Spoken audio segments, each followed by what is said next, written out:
कुंडली में किस भाव से पता चलता है धन का, इसके बारे में थोड़ा सा बताइए। देखिए, कुंडली में जो हमारा द्वितीय भाव होता है और हमारा 11th हाउस, यानी कि second house and 11th house, यह दोनों ही धन के कारक हैं।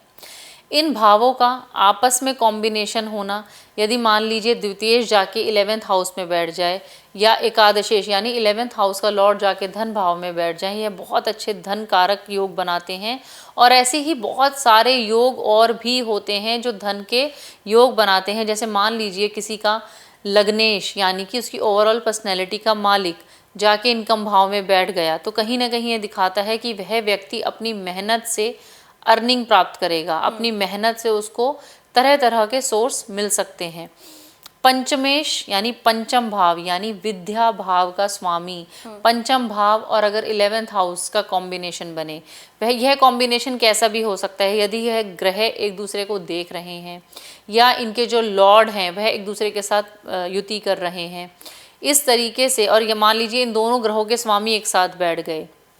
पंचम यानी कि आपकी शिक्षा, आपने जो भी शिक्षा ग्रहण करी है, आप जिस भी प्रोफेशन में आगे जाएंगे उससे होने वाली इनकम, तो पंचम और 11th का कॉम्बिनेशन भी आपको कहते हैं धन अर्निंग में बहुत ज़्यादा, यानी कि इनकम में बहुत ज़्यादा हेल्प करता है, सपोर्ट करता है।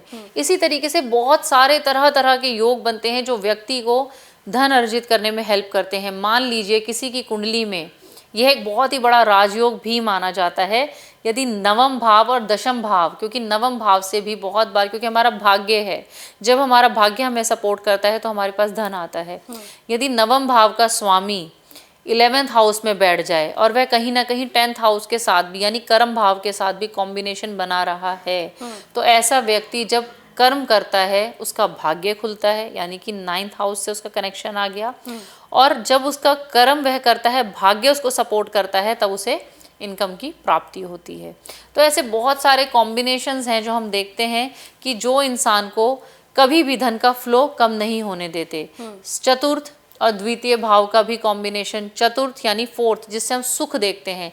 सभी आज के कलयुग में देखिए हम सभी तरह के सुख कैसे देख सकते हैं, वह हम धन से भी देखते हैं, कहीं ना कहीं हम उसे धन से देखते हैं।